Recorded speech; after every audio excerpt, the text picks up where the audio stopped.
நண்பர்களே, நான் தீபா ரமணி.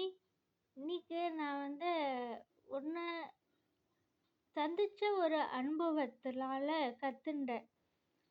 அதாவது, சந்தோஷமே வாழ்க்கை இல்லை, துன்பத்திலும் ஞானம் உண்டு. இத நான் கத்துண்டேன். இன்னைக்கு இன்னைக்கு பேசுறவங்கள நம்பாதீங்க. வந்து நம்ப அதான் இந்த பழமொழி இருக்கு இல்லையா? அழ அழ சொல்லுவா தான் மனுஷா, சிரிக்க சிரிக்க சொல்லுவா வெளி மனுஷான்னு. அது உண்மைதான். அது சிலது பேருக்கு அனுபவத்தினால தெரியும், சில பேருக்கு பட்டு தெரியும். பட்டு அனுபவிச்சு நான் உங்ககிட்ட சொல்கிறேன். அதே மாதிரி நாக்கில் நரம்பு இல்லாமல் பேசாதுங்க. நாக்கில் தாங்க நரம்பு இருக்கு. அது உங்களுக்கு தெரியாது. ஏன்னா அந்த நீங்கள் பேசும்போது பார்த்து பேசணும். அதுக்கப்புறம் நீங்கள் எதான சாமானை கொட்டிட்டீங்கன்னா கூட அள்ளிடலாம். ஆனால் நீங்கள் பேசுகிற வார்த்தையை நீங்கள் அவ்வளோ சீக்கிரம் அள்ள முடியாது. அது நீங்கள் பேசின வார்த்தை ஒருத்தங்களை எவ்வளோ பாதிக்கிறதுன்னு உங்களுக்கு தெரியாது. அதுலேருந்து அந்த மற்றவங்கள பாதித்தவங்க மீற முடியுமா இல்லையான்னு கூட தெரியாது நம்மளுக்கு. அதனால் கொஞ்சம் யோசித்து பேசுங்க. இது நான் அனுபவிச்சிருக்கேன்.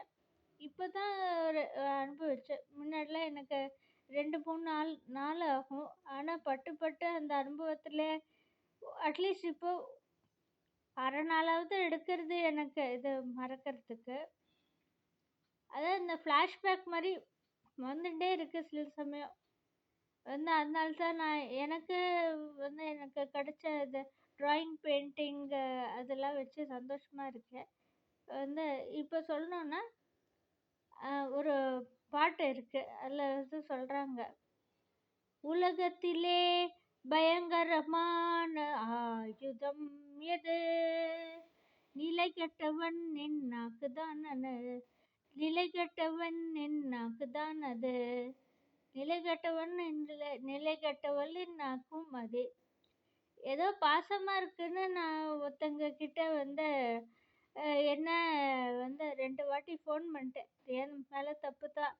அவங்கள ஒரு வாட்டி எடுக்காட்டியே விட்டுருக்கணும். ஏதோ எப்படி இருக்கீங்கன்னு கேட்கறதுக்காக இன்னொரு வாட்டி ஃபோன் பண்ணேன். சரி, அவங்க எடுக்கலைன்னு நான் உள்ளே வேறு வேலை பார்க்க போனேன். திடீர்னு ஃபோன் அடிச்சது. ஃபோன் அடிச்சோன்னே அவங்க, தீபா இனிமே ஃபோன் பண்ணாத, சும்மா சும்மா ஃபோன் பண்ணால் நான் கோச்சுன்றுவேன். மனசு திக்குன்னு ஆயிடுத்துங்க. ஆமாங்க.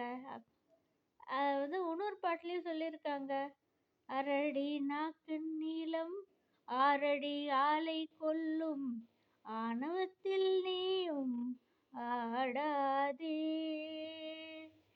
அதனால நம்ம பேசுகிற நம்ம கத்தியால் குத்தினா கூட ஆறி போயிடும். சில கொஞ்சம் வலிக்கும், அப்புறமா அதை தையல் போட்டு எல்லாத்தையும் ஆடிடும். 2 அடி கூட அடிங்க, அது அப்புறம் சரியாக போயிடும். ஆனால் நீங்கள் சொல்கிற வார்த்தை அது அந்த நாக்கின் நரம்பில்லை, இன்னும் நாக்கில் தான் நரம்பு உள்ளது. அது அப்படியே சொல்கிற வார்த்தை ஈட்டி மாதிரி போய் குத்தும். அதனால் நீங்கள் எப்போவுமே ஒருத்தர்கிட்ட பேசும்போது யோசித்து பேசுங்க. அதனால தான் இங்கிலீஷில் சொல்கிறாங்க அந்த ஒரு ப்ராவர்ப்னு, திங்க் பிஃபோர் யூ லீவ். அதாவது நீங்கள் பண்ணறதுக்கு முன்னாடி, அதாவது நீங்கள் குதிக்கிறதுக்கு முன்னாடி யோசிச்சுக்கோங்க.